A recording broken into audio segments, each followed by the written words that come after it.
Inday ay.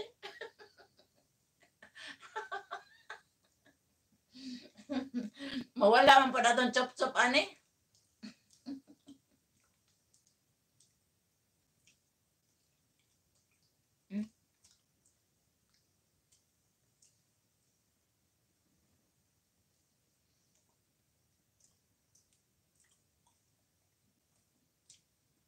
One-fourth na saging na yan. Tama na sa'yo ang one-fourth na saging na yan. Ano ito? So, kainin mo. Bumili ako ng 6 pieces. Ano na ito ngayon? Everyday, one banana. Ako na nakain.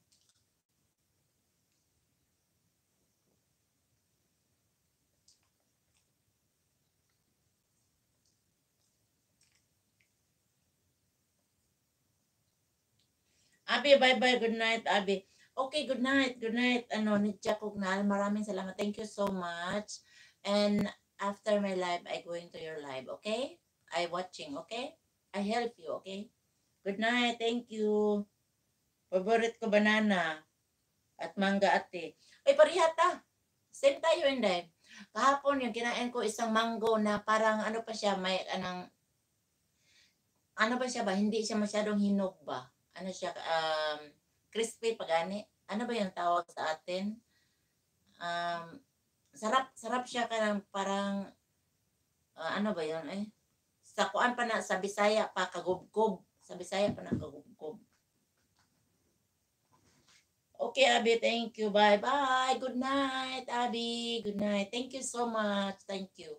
I appreciate. Thank you so much. 14 million. Maraming salamat. 14. Inday, ulam ko sa kanin. Ulam ko sa kanin at silita. Pag umuwi ako Pinas sa jowa ko, di mawala ang saging at mango. Oh, ang sarap talaga. Yung gusto ko sa mango, Inday, no? Yung sa atin, sa Bisaya pa, is kagubkob ba? Kagumkom. Nakasapat ka ng kagumkom? Intindihan, no?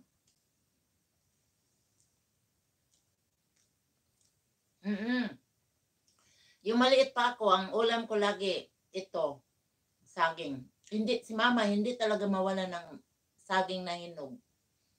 Yung isang bulig,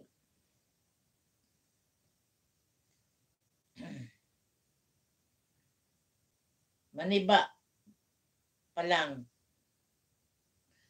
Oo. Yung isang ganun, isang kasaging talaga, ano ni mama sa dingding, i-hanger, tapos doon na mahinog.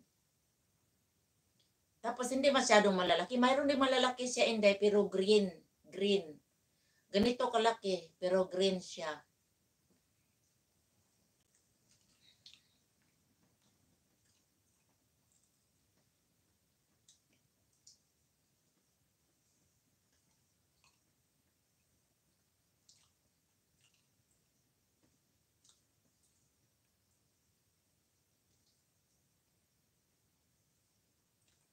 Oo, ganyan sila, ganyan yung mama ko.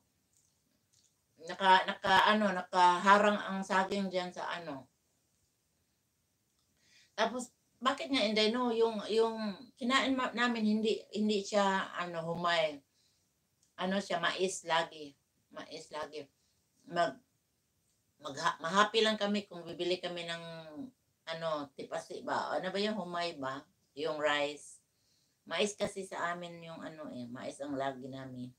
Nakabitin sa paloko ng balay. Oo, Inday, ganun kami, Inday. Ganun kami. Tapos mag-intay kami kailan